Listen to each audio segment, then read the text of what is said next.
Barbershop Conversation, guys. Feel free to hit the subscribe button. So I just went online and saw a segment. I was trying to find it, and I actually find it about 7th Street. I'll put it in the description box about the national anthem. Stephen A. Smith is turning into one of the biggest disappointments ever. I can't wait to interview him next week. Stay tuned for that. I'm going to throw my camera in his face, and I'm going to walk him to his hotel room. I have to interview Stephen A. Smith from this perspective. 1 minute, he's talking about they have the right to do what they want in terms of the Philadelphia 76ers being under the umbrella of the NBA. They have the right to do what they want in terms of the national anthem, right? Right?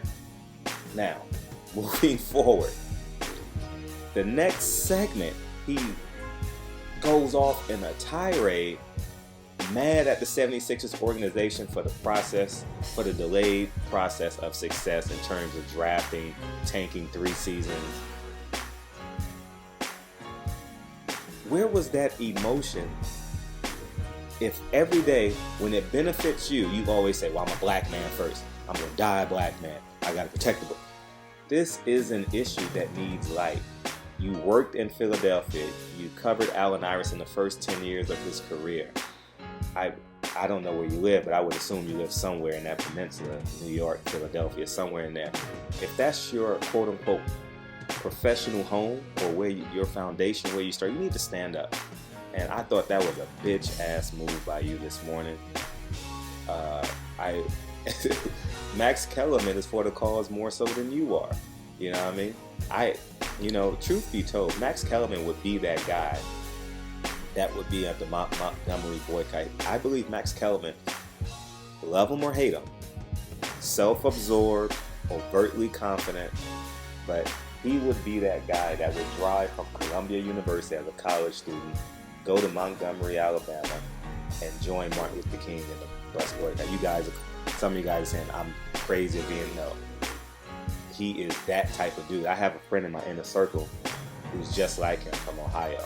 You know what I mean? Who just speaks his truth, but believes in truth, believes in this world should be a utopic place. And I believe Max Kellerman comes from that place. He's not racist.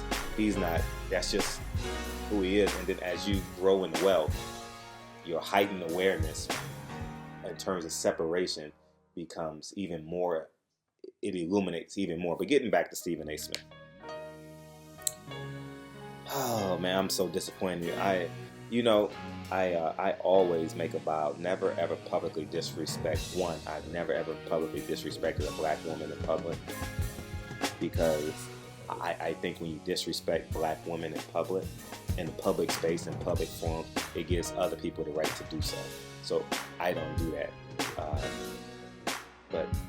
And I always refrain, but Stephen A. Smith is just, oh man, he is just coony. And you know what the funny thing is? He goes and kisses Floyd Mayweather's ass every time he sees him. He never asks Floyd Mayweather tough questions. He wants to be a cool dude. I mean, he goes in on Kevin Durant for changing a team, which is his right to do because of free agency, and allows him to go where he pleases. And yet, he can't sit down and look the Philadelphia 76ers in the eye, which you have every right to do because you covered them for 10 years, to tell them that they were wrong and go in on them for not allowing that young lady to sing the national anthem because she had a We Matter jersey on. So, I'm gonna get some time with Stephen A. Smith because he's gonna be in the media room, and it is my duty and my purpose to interview him next week at the fight. I mean, when I say it is my duty and my purpose, I'm actually gonna. If he walks away from it, I'm actually gonna challenge him.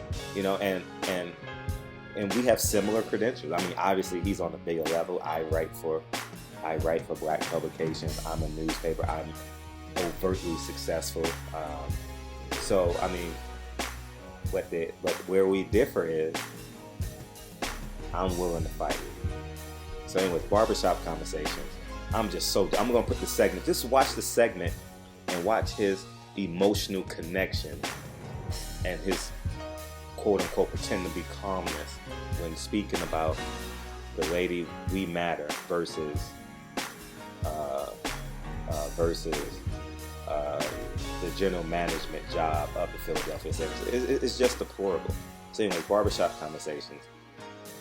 Stephen A. Smith, and then if he was in my locker room, we would call him a bitch. If my uncles were sitting down at the barbershop smoking their stogies, they would call him a coon. They would call him a blackface and a blackface, right? Let's see. If we was in the hood, he wouldn't be able to allow it. He would be the last guy picked, and he would only play if there were 10 players on the basketball court, because we wouldn't respect him. You know what I mean? So anyways, barbershop conversation. He's the guy that couldn't make the team, so became a writer. You know, he's the bus boy. He's the ball boy. He's the towel guy. I'm losing respect for him as we go. Shannon Sharp, we love you. You're doing a hell of a job over there. I don't watch you every day, but I try and scan through the titles, and if the titles pique my interest, on YouTube, I'll click it and watch it. But anyways, barbershop conversation. Stephen A. Smith, I'm disappointed in you. And I'll see you next week. Talk to you guys soon. You know what it is. It's Barbershop Conversations. Hit the subscribe and the like button today.